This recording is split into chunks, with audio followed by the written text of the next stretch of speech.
So let's run and talk about structuring your speech. How do you structure your speech for maximum effect? Stages of preparation.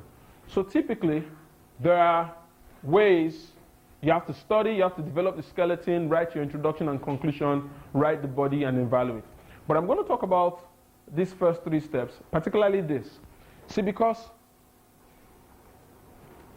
the most important part of a speech is really how you start and how you end.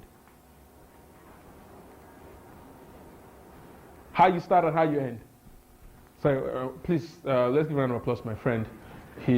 I'll tell you a little bit about him. I'm going to give him an opportunity to talk to us for a few minutes about, he's one of the guys that I know who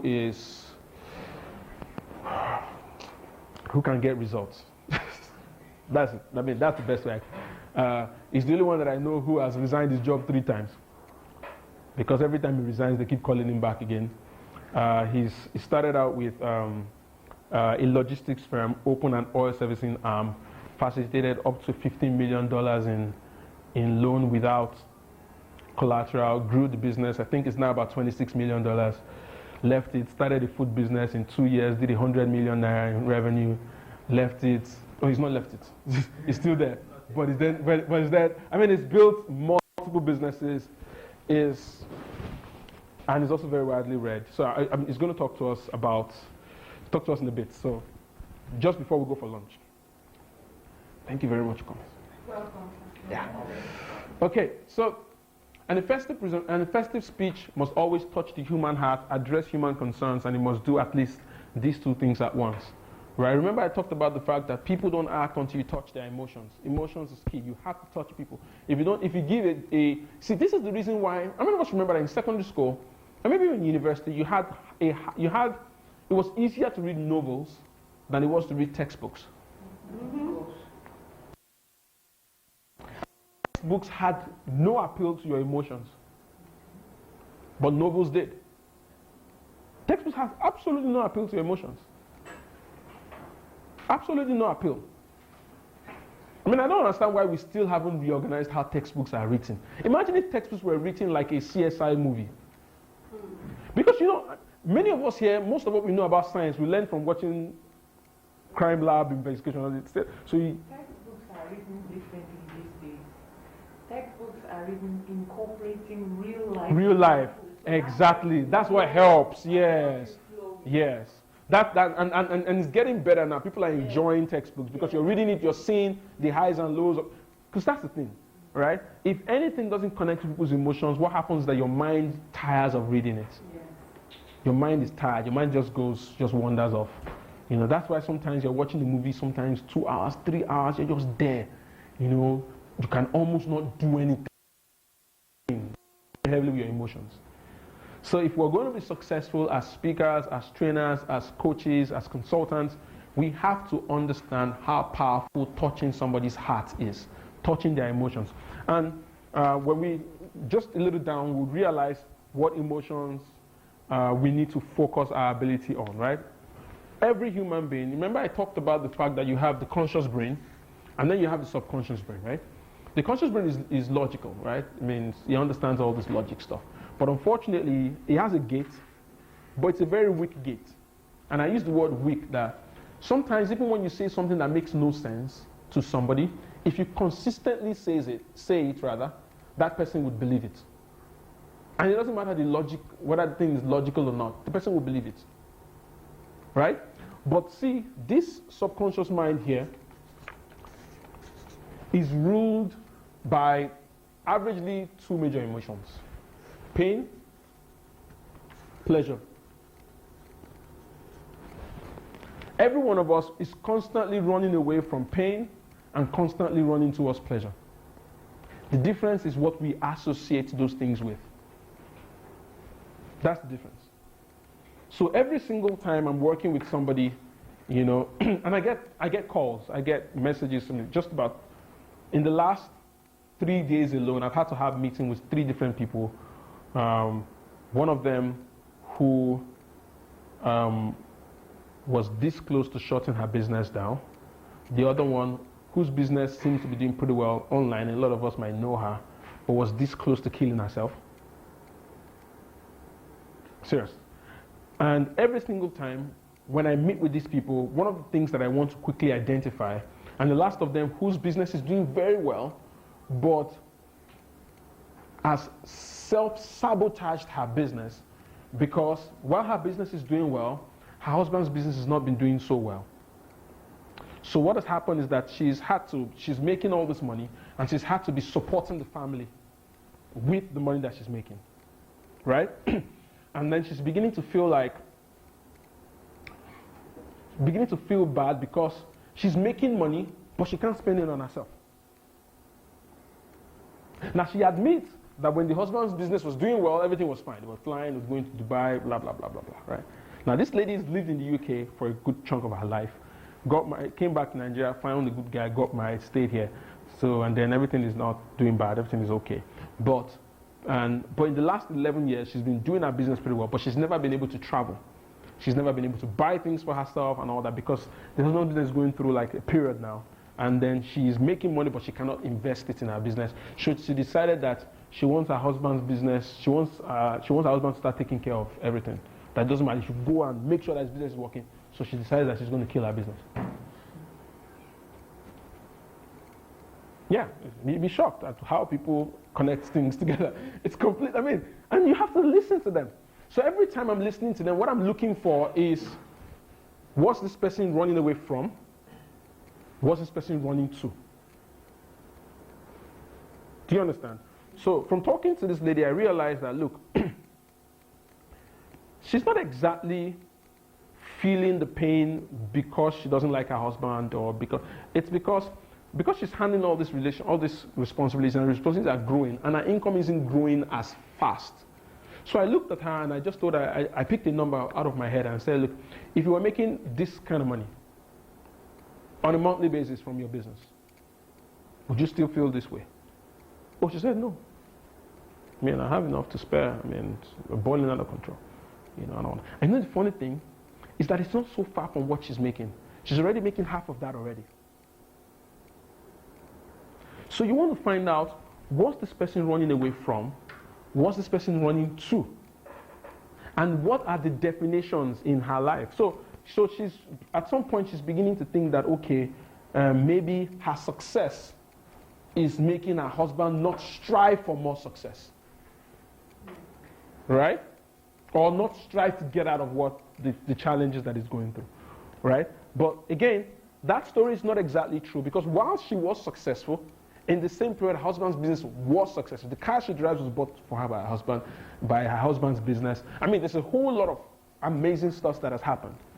But what happened is that in the last 3 years, they've gone through some real challenges, and that challenge has taken all the family challenge, like sickness and stuff, of a family member that the husband feels very responsible for. And you know what happens when somebody is sick for a long time, you're constantly spending hundreds and hundreds of thousands every month. Not only do they get your money, they get your attention, right? Exactly. And when they get your money and get your attention, which is the worst part of it, is that whatever it is that your attention was given to before no longer grows, right? So so all of that is happening, and all of this is happening. But she has built a regular clientele so her business is sort of on autopilot. So she hasn't looked to expand. So in the last 3 years, she started to feel that way. So you need to connect, right? Because once you connect with people's hearts, this person, I actually just had a meeting with a person yesterday. So I had to sit down there, listen, because you have to listen to what they're saying. You cannot decide to provide a solution after you've not listened. But as I'm listening, what I'm listening for is, what's the pain, and what's the perceived pleasure, and what's the definitions around it? What does she define as pain? How does she define pain? And how does she define pleasure? What does she define as pleasure? Because if I find those things and I start to make connections, what happens is that, because ultimately, never leave somebody, if somebody sits down with you, never leave that person feeling worse than they met you. Always let that person walk away with one thing, hope. And we'll talk about hope tomorrow in our discussion, because that's our most powerful, that's what we sell. You see, once people feel like it's going to be better, they would decide to do something. So, first you have to develop a strong opening, a compelling introduction, to your presentation is crucial. It's the first point of contact where you're with your audience. You can either capture or lose interest of your audience in a matter of seconds. A good introduction gives the speaker a psychological warrant to take people into the speech custody. See, when people are sitting down with you and they want to listen to you, what you're supposed to do is to take them captive. Now, a lot of us might not think that that's exactly what we do until you watch a good movie. I mean, how many of us have ever watched Avengers? Any one of the Avengers? Or Iron Man? Or anyone? I mean, haven't you looked at the stupidity of that movie? I mean, but we all are engrossed, right? So we believe that there's a world, right? That world is there. And then there's one guy that has all these 5 rings, right? And his 5 rings can just destroy the whole world. And then we're just inside, and we're engrossed. All of us here, we're waiting for the next installment to come on now, including me. He's coming. And once he comes, we show up. We're going to watch it. Right? Because during that 2.5 hours or 1.5 hour or 3 hour, what happens is that they take our attention and they hold us captive. Some of us will not be able to stand up, might not even go and ease ourselves. We'll be doing like this, we'll be holding us, but we don't want to miss anything, right? That's how it should be when people listen to you. You should capture not just their, they shouldn't just be here, you should have their attention. Capture everything, and you do that pretty much at the beginning, as you start. That's why most fantastic movies have fantastic beginning. So if you look at Avengers, how does it start? It starts with Thanos almost decimating an entire planet, right? And then everybody's wondering how. Or let's take a very good movie. Give me an example of a movie that you've watched that is nice. Not those British movies that are very boring, eh? Eh? Shawshank Redemption. Eh? What's that? Exactly. Everyone saying Shawshank Redemption. I have thank you. Okay. Sorry, what's it about?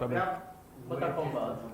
No, it's about a guy. They say it's Shawshank Redemption. You're talking about Mortal Kombat.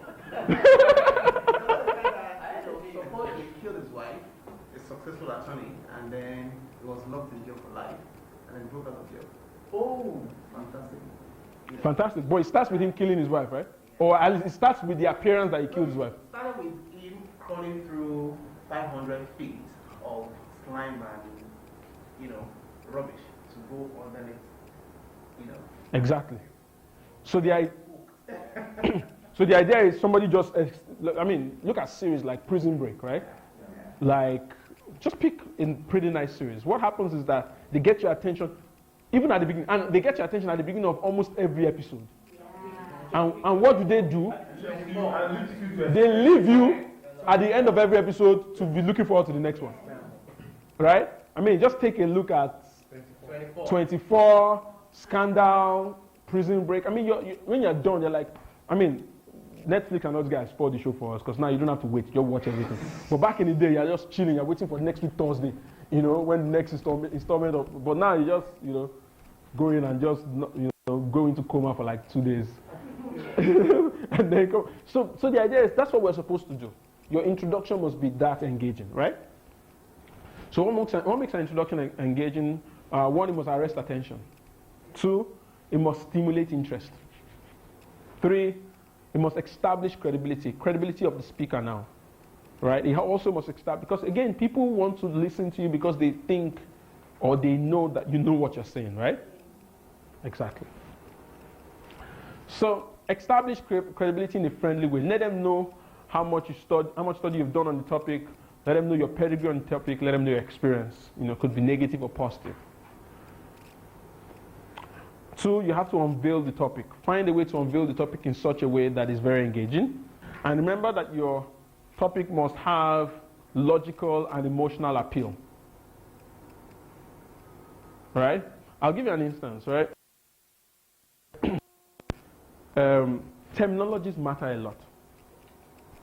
So, for example, I tell people that, look, I had this intern one time, about 6 years ago. I told him, okay, develop some things on leadership. He came back and talked about and say, okay, I've developed content on the 16 top qualities of leaders.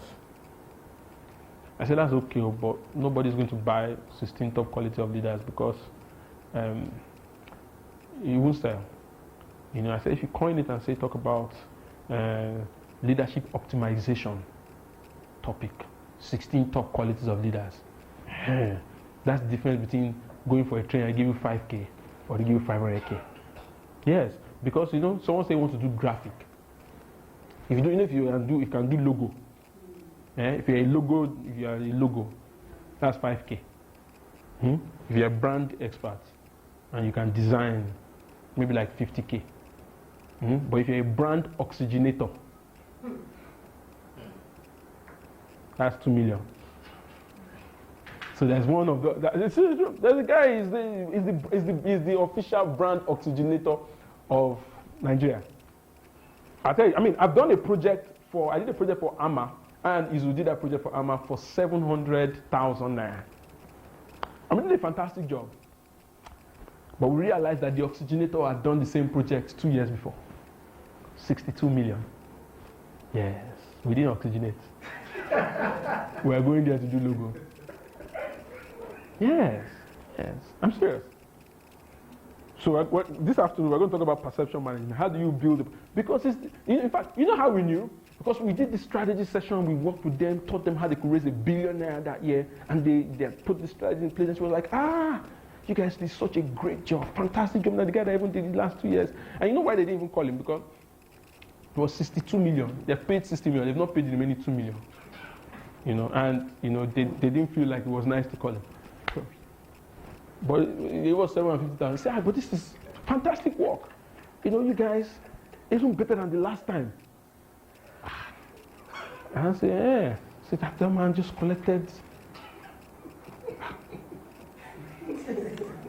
I said, my respect for the man went high. Even if they say I did the job that is better. I said, that's the man I want to be like. Because how many 62 million do you need in a year? If I'm collecting 700,000, how many times will you complete 62 million? If I collect 700,000 every month now, by what year will you not complete? I have to work a decade. I have to work one full decade to get what that person got. Right? Very important. So we're going to talk about perception. How do you build a brand that people would be comfortable to pay that kind of money to? Right? Emotional and logical appeal. You have to use your introduction to lay a clear foundation. So first, introduce yourself, state what you'll be talking about, state what you intend to be the outcome, and state what you expect your audience to do. Routine stuff. Now, choose supporting information. Very important. And we'll talk about supporting information in a bit, but it's important. You can fail at a business and build a business of telling people what not to do. Sure. You don't have to succeed at the business. If you fail at a business, at least you know what they shouldn't do. So if you teach them what you did, they should just do the opposite. Right? And then also add color. It means that every single time you come into a presentation, you must add a shade of color to that speech that somebody hasn't seen before. Right? Sometimes you say what people have said, but you say it in such a way that's refreshing. It's different. It's not like they have heard it before. Right? It just feels different. So we have to work on doing that. Right? We have to work. So every time I'm working on a presentation, when I put it all together, and I ask myself, what's the conventional thinking on this subject? How can I switch it? How can I say it in such a way that, so for example, whenever I meet with people, and if you don't do this, some people do the direct opposite of that. I remember my wife went to see a so-called business strategist. And she walked out of the place more confused because what the person did was spend 2 hours just pointing out all the things that she wasn't doing right. And that's not wrong in itself, but you don't do that. You don't do that. For a consultant, a coach, your cup must always be half full. It must always be half full, right? So what it means is that if I want to show you what you're not doing right, I show you what you're doing right and show you how you can improve it. Not necessarily, you didn't do this right. No. This is what you're doing. This is what I think you should do to get to the next level. Because, to assume that everything the person that has come to you with their situation, everything they have done is wrong, is to assume wrongly. Very wrongly. Because nobody's life is 100% bad. Even the devil has usefulness. Abi? And he's the worst of them all. But he is useful. There are some of us now, the devil didn't deal with us at some level. Like me now, the devil didn't deal with us at the level when we were homeless and all that. I mean, I won't be here. It's part of the dealing that made me realize. It's part of the dealing that made me realize that I needed money. Yeah? So I started doing business early. So, establish linking statements. Develop smooth flow into your presentation. It can be achieved by linking statements to show clearly how your main points fit together. We'll talk about that also a little bit, right? So how do I reach the listener's heart? How do I make sense? What engages people? Very important. So as I'm developing my introduction or developing my speech, I need to ask myself what engages people. So I tell people that if you're going to be great at public speaking, you need to have pockets of stories, pockets of things that would engage people, things that you can readily come back. Those of you who've listened to me maybe 5-6 times, you'll notice that I have some regular things that I always talk about, and the reason is because you have to find what engages people. What are the types of things that you say, it engages people, it gets people to look up, it gets people to look at you, it gets people to think about what you're saying. Very, very important, right? What makes them laugh? Laughter is very, very perfect, right? Every time somebody laughs, their brain resets. You can keep people from morning till night. Normally, here's the truth. Normally, every time when somebody listens to you for 2 hours, they are mentally tired already, right? So it's difficult to keep their attention. That's why humor is good. So, for example, when I notice that the class is getting a little cold, I tell a joke, right? Everybody laughs. What happens is that when you are done laughing, I have 30 more minutes, right? Because your brain sort of resets, and then now 30 more minutes, I can get your attention, right? What are they afraid of? Very important, because what people are afraid of is an indication of what they're running away from, right? Great. What slightly questions their belief. Now, but before you get to this point, before you decide to deal with this, you must be somebody who has an authority, who is an authority, or somebody who the audience considers very, very clearly before they walk into the room. Consider that you are an authority on what you're talking about, right? Because everybody comes into a room with sets of beliefs that they intend to defend. The only thing that breaks that defense is results. So if I come to you, so if there's some belief systems that I've adopted because the person who said it makes money than me in the profession. And I cannot come and be forming too much for myself, right? So, for example, there are certain things that someone like a near listener will say. As he says it like this, I just believe it. In the area of the one that connects both of us, I believe it. There's some things that Tony Robbins will say. I just believe it though. I believe it strongly. Why? Because the man that can cure stammering in 10 minutes, I'm still working on my ability to cure it in maybe 5 days, but 10 minutes done. So if I walk into a meeting that a Tony Robbins is going to hold, or a Deepak Chopra, or a Brandon Burchard, or just pick a name that is very, very, or for me, I'm thinking about leadership, a John C. Maxwell. I walk into that place ready that anything they say, if it questions my belief, what they say would be more important to me. But if I walk into a room, I don't know who the speaker is, and the person starts to talk about things that question my belief, or I might want to research on the guy and find out, why. So I remember I buy my audiobooks from a particular guy. So, I bought some books, and then he now asked me to buy one audiobook like that, 6 figures in 6 months. I don't know if you've seen that. It might be a nice book, but I thought it was crap. Nobody loves the guy. Okay, I'm not alone in that. I thought the book was crap. 6 figures, 6 months. So I picked it because it was audacious, right? The topic was audacious. I don't really know who the author is, so I just put it in, and I was listening to it in the car. And it was just annoying me, like, who the hell is this guy? Like, what are you talking about? All these things you're talking about don't make any sense. And there are things that people who we know, the Tony Robbins and the Jim Rohns, they are saying things that are a bit contrary to what you are saying. You're not telling me because you have made one six figure. And six figure, by the way, I'll teach you how to understand six figure. Six figure is very plenty. Six figure is anywhere from 100,000 to 999,000. So I'm going to teach you how to package yourself too. Because I tell people, look, in this business, when you want to talk about how you earn, it's very important to use those kind of words. You don't say, as a speaker right now, I earn about 100,000 naira per speech. No. Why would you say that? I earn six figures. I'm a six-figure earner. Earn six figures in this industry, and or you started working with people. Maybe the average revenue of your clientele is maybe like, let's say, $1 billion or whatever. It's reaching 9 digits revenue target in a year. 9 digits is from 1 billion to 9.999 billion.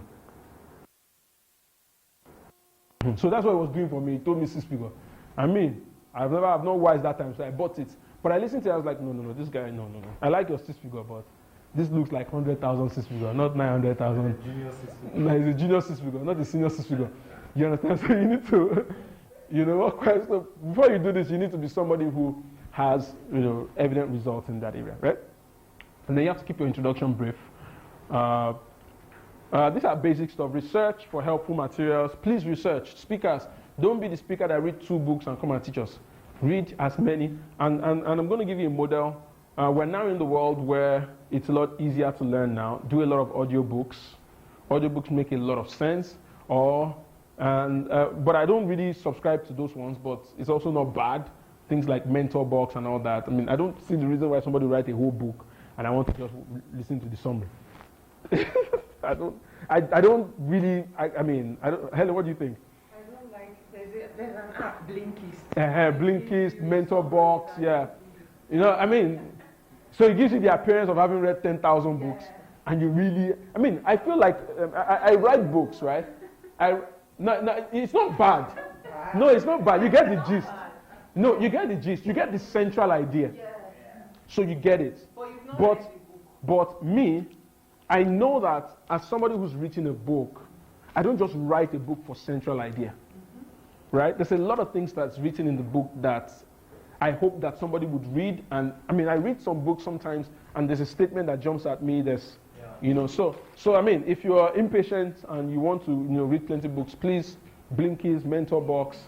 You can read an entire book in 15, 20 minutes. You get the central idea. But maybe you do that, get the central idea, then go to Audible and download the actual book and then read. Books, a great app is Scribd. So you can do that. It's important. With a paid subscription. Yeah. One of the challenges with that summary stuff is that, for me, that's my own opinion. I think it wouldn't drive into action, kind of. No, it would. Oh, really? It would. I don't think that's the bullet points in the book. Okay, so maybe. Didn't you do secondary school? Sorry, sir. You used to use key points. Didn't you used to pass the exam with key points?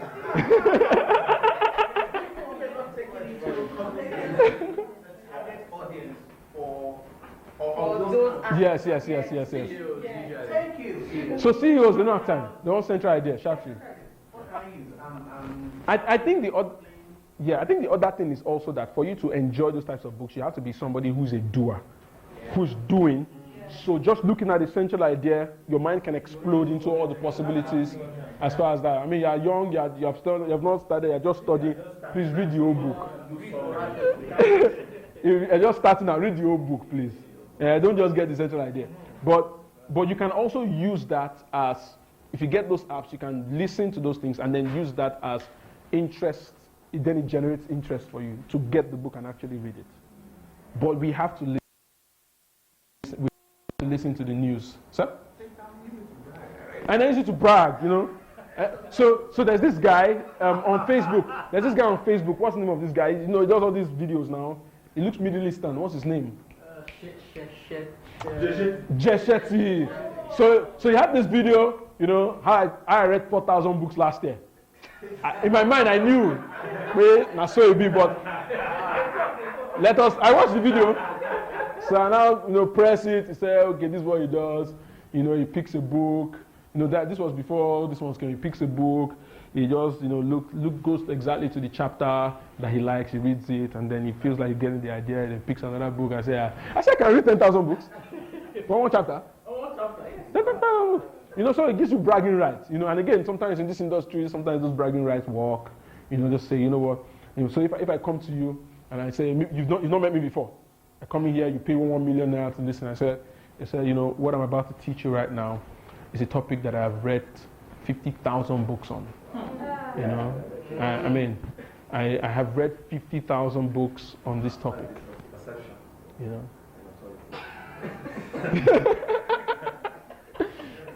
That's it, right?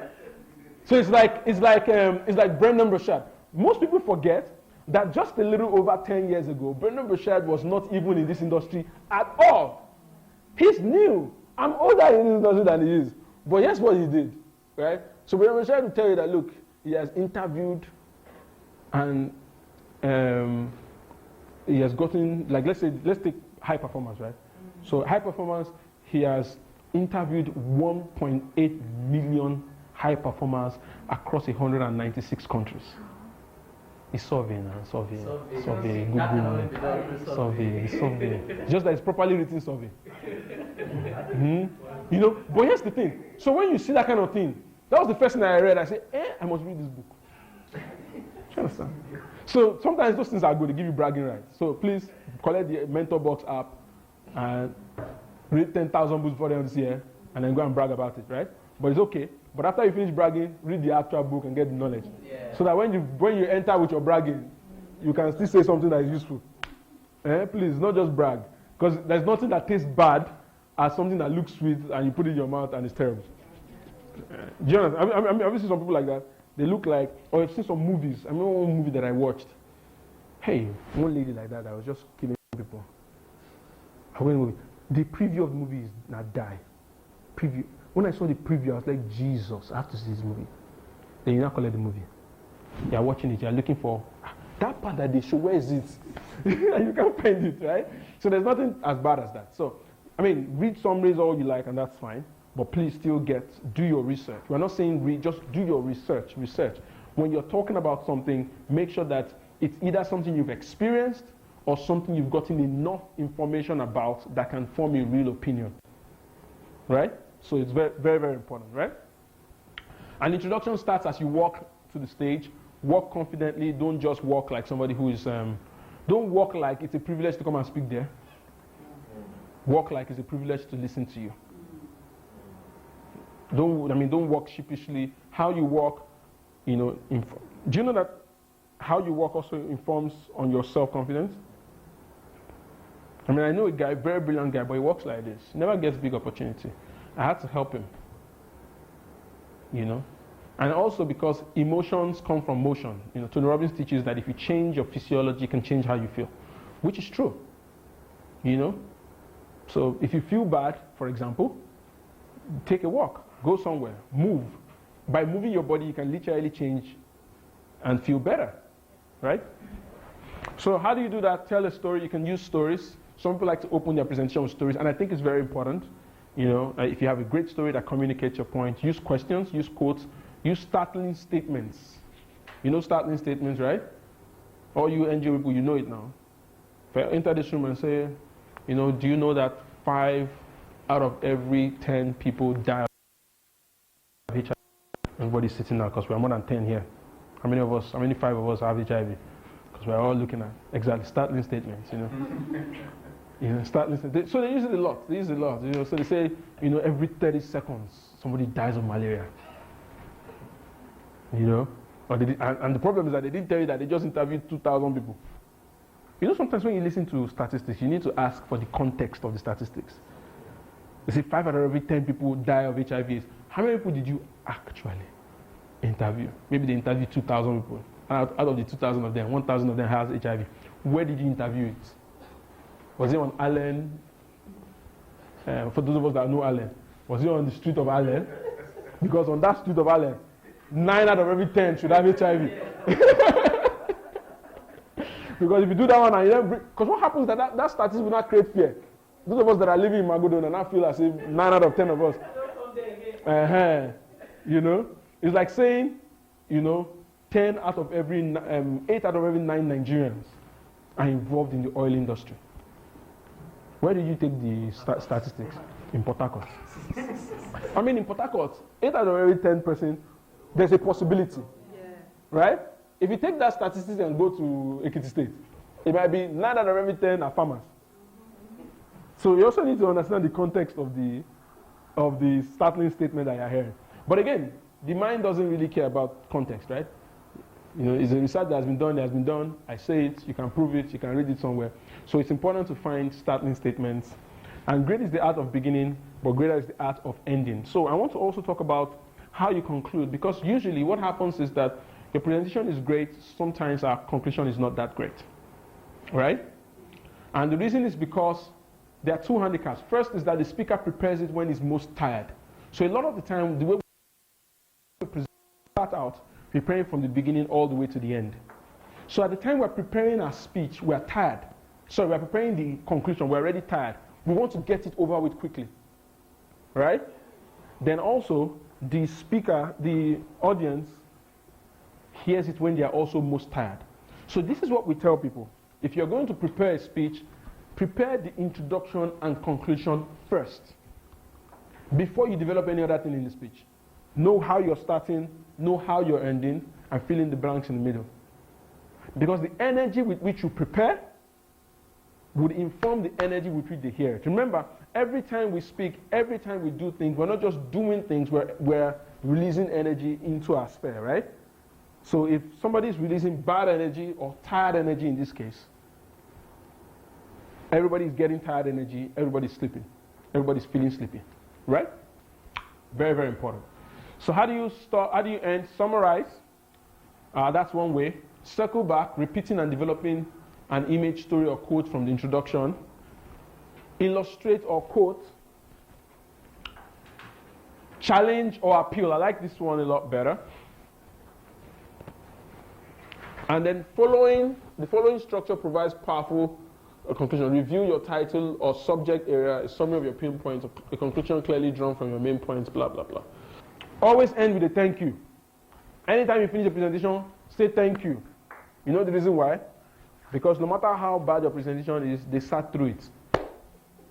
You see, if this door were open, as this door is open like this, let's say it was open, like really opened, right? And there's nobody in this room. Nobody. And you're passing by and you see me speaking. There's no camera out, so I'm just speaking. I'm speaking very energetically, you know, talking about how life is great. And just people and just look. What will you say is wrong with me?